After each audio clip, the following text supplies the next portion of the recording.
अस्सलाम वालेकुम स्टूडेंट्स, उम्मीद करता हूँ आप सब खैरियत से होंगे। आज की इस वीडियो में जो हम डिस्कस करने जा रहे हैं वो है वो रीज़न्स हमने देखने हैं जिनकी वजह से हिंदुस्तान में, इंडिया में डाउनफॉल हुआ मुस्लिम रूल का। मुसलमान जो हैं वो 712 में यहाँ हिंदुस्तान में आए। वो समंदर के रास्ते आए थे हिंदुस्तान में, सिंध के रास्ते, यानी सिंध को बाबुल इस्लाम इसी निस्बत से कहा जाता है। जो मुसलमान जो हैं वो बर सग़ीर में इसके रास्ते से, यानी इस्लाम जो है वो बर सग़ीर में सिंध के रास्ते से आया। मुसलमानों ने यहाँ पे डायरेक्टली और इनडायरेक्टली तकरीबन यहाँ पे 1000 साल तक हुकूमत की है। सुल्तानों का दौर रहा, उसके बाद जो है वो मुग़लों ने यहाँ पे अपनी सल्तनत बनाए रखी, जो अल्टीमेटली 1857 में यहाँ पे इख्तिताम पज़ीर हुई, उसको ज़वाल हुआ। बहुत सारी वजूहात हैं जिनकी वजह से यहाँ पे हिंदुस्तान में मुसलमानों की जो हुकूमत है उसका ज़वाल हुआ।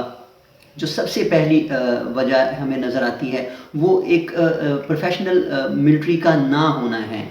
मुसलमान जो हैं जब अपने अरूज पर थे, सुल्तान के दौर में, दिल्ली के जो सुल्तान थे उनके दौर में, या जब मुग़ल यहाँ पे हुक्मरान थे, उस दौरान जो रूलर थे उन्होंने अपनी एक प्रोफेशनल मिलिट्री जो है उसको मेंटेन रखा।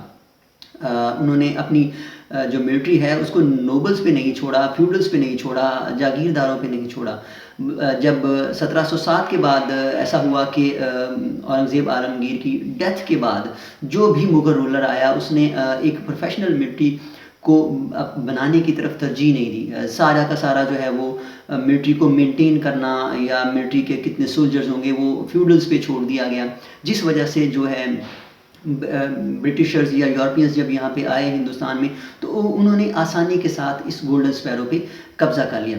अच्छा, जो हमें दूसरी वजह यहाँ पे नज़र आती है हिंदुस्तान में मुसलमानों के रूल के डिक्लाइन की, वो ये है कि जो मुग़ल एम्पायर है उसको इतना ज़्यादा वास्ट कर दिया गया था, वसी कर दिया गया था कि उसको संभालना मुश्किल हो गया था। जब दक्कन की तरफ मुसलमानों ने फतूहात की, यानी साउथ में गए, इंडिया के साउथ में, तो कोई ऐसा कम्युनिकेशन सिस्टम नहीं डेवलप किया कि जो राब्ता किया जा सके साउथ की स्टेट के साथ या उनके साथ कम्युनिकेट किया जा सके, जिस वजह से जो है अल्टीमेटली मुग़ल अथॉरिटी जो है वो उन रियासतों में वेन हो गई, यानी वो वहाँ पे डिक्लाइन करती गई और अल्टीमेटली जो है वो मुग़ल एम्पायर यहाँ पे डिक्लाइन कर गई। अच्छा, जो तीसरा हमें जो नज़र आता है कॉज या वजह यहाँ पे रूल डिक्लाइन होने की, वो है हम यहाँ पे कोई लॉ ऑफ सक्सेशन नहीं था। जो जब एक मुग़ल रूलर इस दुनिया से जाता था तो उसके बाद एक सक्सेशन की वॉर स्टार्ट हो जाती थी। जैसा कि शाहजहाँ अभी हयात ही था, ज़िंदा ही था, तो उसकी ज़िंदगी में ही जो आने वाला बादशाह कौन बनेगा उस की वजह से एक जंग छिड़ गई तीनों भाइयों में, उसके यानी तीनों बेटों में एक जंग छिड़ गई।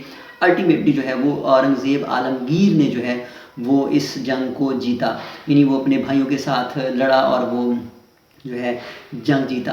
अब इन लड़ाइयों ने, जो आपस की लड़ाइयाँ थी, सक्सेशन की लड़ाइयाँ थी, उन्होंने कमज़ोर कर दिया ब्रिटिश मुग़ल एम्पायर को यहाँ पे हिंदुस्तान में, और जो है आने वाले वक्त में ब्रिटिशर्स जो हैं उन्होंने आसानी के साथ ओवर पावर कर लिया।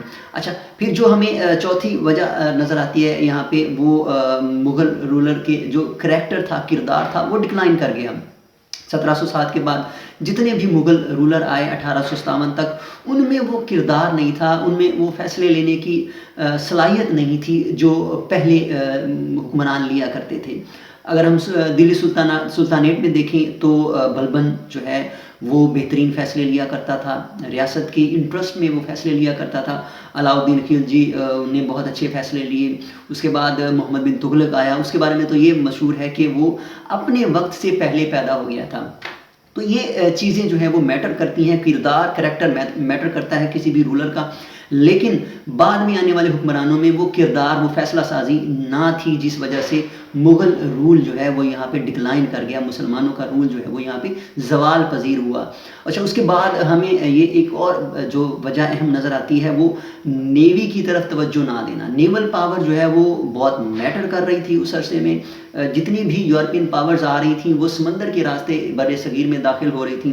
ڈچ، فرینچ یا جو برٹشرز تھے وہ سارے کے سارے سمندر کے راستے آ رہے تھے، لیکن جو مغل رولر ہیں انہوں نے نیوی بنانے کی طرف توجہ نہیں دی۔ کوئی انہوں نے اپنا نیول فلیٹ نہیں بنایا جو اس تھریٹ کو کاؤنٹر کر سکتا، سمندر کے راستے روک سکتا، جس وجہ سے جو ہے یہاں پہ یورپین پاورز تھیں انہوں نے اوور پاور کر لیا اور قبضہ کر لیا یہاں پہ ہندوستان پہ، یعنی گولڈن سپیرو پہ انہوں نے قبضہ کر لیا۔ اچھا، پھر جو ہمیں ایک اور وجہ نظر آتی ہے وہ نئے پاور سینٹرز کا بن جانا ہے ودن مغل امپائر کے اندر ہی نئے پاور سینٹر بن گئے، یعنی بہت ساری ریاستیں ایسی تھیں جہاں پہ راجپوت تھے یا وہاں پہ مرہٹے تھے، وہاں پہ جاٹ تھے، انہوں نے اپنی اٹانومس ریاستیں بنا لی اور چیلنج کیا مغل اتھارٹی کو، انہوں نے چیلنج کرنا شروع کر دیا۔ جب انہوں نے چیلنج کیا تو جو ویک ہو گئی مغل امپائر، مغل اتھارٹی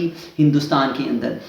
تو یہ ان وجوہات کی وجہ سے۔ اچھا، اس کے بعد ہمیں جو نیکسٹ وجہ نظر آتی ہے وہ ہے جو اسلام کی ویلیوز تھیں وہ ڈکلائن کر گئیں، یعنی بہت سارے رولرز نے ایسے فیصلے لیے جو سیکولر تھے، جو ریاست کو سیکولر بنانے کی طرف لے کے جا رہے تھے۔ سب سے بڑی مثال جو ہے وہ اکبر کا دین الہی ہے، اس نے ایسی پالیسی اپنائی جس کو صلح یعنی یونیورسل پیس کا نام دیا جاتا ہے۔ اس پالیسی نے جو اسلامک ویلیوز تھیں ان کا ڈکلائن کر دیا۔ اب جب مسلمان اپنی اسلامی ویلیو سے دور ہوئے یا اپنے دین سے دور ہوئے تو ان کی جو الٹیمیٹلی اتھارٹی ہے وہ بھی کم ہوتی گئی، اور جو دوسری مذاہب تھے ان کے لوگوں نے وہاں پہ آ کے اوور پاور کیا، یعنی وہاں پہ انہوں نے اپنا ایک حصہ بنا لیا سلطنت کے اندر۔ جو ہمیں ایک اور آخری وجہ ہمیں نظر آتی ہے وہ ہے جو نوبلز تھے جن کا بڑا اہم رول ہوتا ہے، وہ قریبی بادشاہ کے ساتھی گنے جاتے تھے، انہوں نے بڑا نیگیٹو رول پلے کیا ہے۔ بہت سارے نوبلز نے، ان کی اپنی انٹرسٹ ہوا کرتی تھیں، وہ اپنی انٹرسٹ کو پروٹیکٹ کرتے تھے، اور جو ریاست کی انٹرسٹ تھی انہوں نے اس کو پس پردہ رکھ دیا۔ اب ان وجوہات کی وجہ سے جو ہے وہ ہندوستان میں مسلمانوں کا رول ڈکلائن کر گیا، اور یہاں پہ ایک نئی پاور جو ہے وہ ایمرج ہوئی جس کو برٹش پاور بولتے ہیں یا برٹش راج بولتے ہیں، جنہوں نے 1947 تک 1857 سے لے کے 1947 تک ڈائریکٹلی حکمرانی کی تھی۔